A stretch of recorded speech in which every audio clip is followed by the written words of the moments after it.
저희 법률방송에서는 문신을 의료행위로 규정해 의료인만 할 수 있도록 하고 있는 법과 현실의 괴리에 대해 지속적으로 문제점을 짚어보고 대안을 모색해보는 보도를 하고 있는데요. 정부가 모든 문신 시술을 불법화하고 있는 현재 기조에서 탈피해 반영구 화장 등 미용 차원에서 하고 있는 문신부터 합법화하는 쪽으로 가닥을 잡고 관련 정책을 추진한다고 발표했습니다. 관련해서 해외에선 관련 제도가 어떻게 되어 있는지 알아봤습니다. 문신 잔혹사 그 7번째 장한지 기자의 보도입니다. 젊음과 패션, 유행의 거리 홍대 입구역 부근입니다. 간단한 손목 타투를 전문으로 하는 샵부터 팔이나 허벅지 등 특정 신체 부위를 강조하는 샵 등 타투샵들이 곳곳에 자리 잡고 있습니다. 오가는 사람들을 봐도 팔이나 손가락에 간단한 타투를 한 사람부터 상반신 전체에 타투를 한 사람까지 몸에 타투를 새긴 사람들을 너무나도 쉽게 볼 수 있습니다. 몸에 바늘을 새겨 먹물을 넣는다는 식의 의미 부여가 오히려 우스울 정도로 타투는 말 그대로 개성 표현의 한 방식일 뿐입니다. 그냥 하니까 저도 꾸미고 싶어가지고 그거 외에는 딱히 의미를 두고 크게를 안 한 것 같아요. 요즘은 옛날이랑 다르잖아요. 그냥 패션으로 자리 잡고 있어서 그냥 그런 목적이었어요. 그냥 다른 거 없었어요.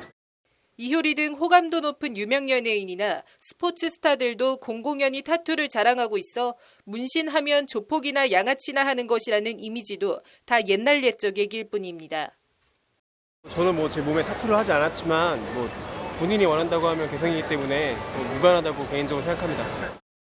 더구나 눈썹이나 아이라인 문신 같은 미용 문신은 번거롭게 지웠다 칠했다 하는 화장을 대신할 정도에 이르렀을 정도로 보편화됐습니다. 눈썹 문신 같은 경우는 필요하니까 하는 거여서 눈썹이 아예 없어서 했거든요. 없는 사람은 많이 하는 것 같아요. 저처럼. 그럼에도 몸에 여러 문양이나 디자인을 직접 새기는 타투나 문신은 물론 눈썹 문신 같은 흔히 하는 간단한 반영구 화장도 현재는 모두 징역 2년까지 처해질 수 있는 불법 의료행위입니다. 굳이 왜 불법으로 규정하는지도 모르겠고 이미 다 공개적으로 하고 있잖아요. 그냥 일반 타투샵도 인스타그램이나 이런 데서도 홍보 많이 하고 확실하게 잡을 것도 아닌데 왜 규정하는지 모르겠어요. 이런 법과 현실의 괴리를 감안해 정부가 규제 개혁 차원에서 문신을 일부 합법화하는 쪽으로 제도 개선을 추진합니다. 국무총리실 국무조정실은 보도자료를 내고 반영구 화장 등 문신 시술 가운데 안전 위생 위험이 낮은 분야에 대해서는 비의료인의 시술을 허용하는 방안을 마련하겠다고 밝혔습니다. 국무조정실은 미용이나 개성 표현 일환으로 문신 시술이 성행하고 있지만 의료행위로 분류돼 불법행위 양산 문제 및 보건위생관리상 문제가 발생하고 있다고 제도 개선 배경을 설명했습니다. 사실 이제 광범위하게 시술되고 있는 게 현실이었는데 불법으로 묶여 있다 보니까 불법 문제가 사실 발생을 하고 있었거든요. 그래서 이번에 이제 그 안전성이나 이런 위험이 좀 낮은 문신 시술 중에서 반영구의 부분에 대해서는 풀어서 좀 업을 활성화하고자 하는 게. 현재 문신 시술 종사자는 약 22만 명, 시장 규모는 반영구 화장이 1조 원, 영구 문신 시장이 2천억 원 등 1조 2천억 원 규모로 추산됩니다.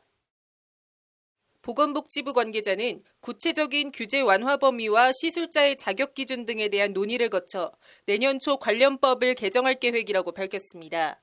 정부는 향후 문신 전반에 대해 규제를 완화하는 방안도 적극 검토할 계획입니다. 현장의 소리를 가까이 듣고 정책에 반영해 주셔야 합니다.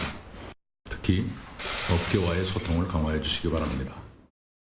실제 해외 사례를 봐도 미국의 경우 의료인에게만 문신 시술을 하도록 하는 주는 없습니다. 대부분 주별로 별도의 문신 자격증이나 면허 제도를 운영하고 있습니다. 영국은 지역별로 등록된 문신업소 시술자에게 최소 1년 이상 문신 기술, 위생, 안전 교육을 받은 뒤 문신 라이센스를 받아 등록을 하도록 하고 있습니다. 프랑스의 경우엔 법으로 규정된 위생, 보건교육 이수증을 첨부해 지역 보건청에 신고만 하면 문신 시술을 할 수 있습니다. 주요 선진국은 이처럼 문신을 별도의 전문직이라고 인정해 관리하고 있는 데 반해 문신을 의료행위로 규정해 일체 금하고 있는 나라는 일본 정도가 유일합니다. 다른 자격제도를 딸 수 있는 기회를 주지 않고 의사가 무조건 돼야 돼 라는 정부 이야기하면서 의사가 되지 않은 상태에서 문신행위를 하면 2년 이상의 징역을 과하게 하는 것은 기본권의 제한이 아니라 제한을 넘는 침해에 해당한다. 하지만 의료계에선 문신 합법화 추진에 대해 여전히 우려와 경계의 시각이 적지 않습니다. 일단 풀어주면 우후죽순처럼 하는 사람도 받는 사람도 늘어날 텐데 나중에 후회하는 등 부작용 가능성을 배제할 수 없다는 지적입니다. 합법화하면은 이 사람들이 이제 뭐 당당하게 광고도 할 수 있을 거고, 그러다 보면은 이제 또 광고라고 하는 게 사람을 좀 혹하게 하는 부분이 있어서 신중하게 생각하지 않고 그냥 충동적으로 하는 사람들도 많아질 거고요. 그 후회를 되돌리기가 쉬운 일이 아니고.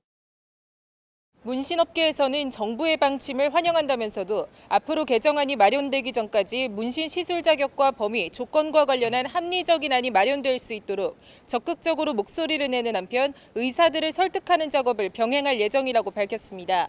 법률방송 장한지입니다.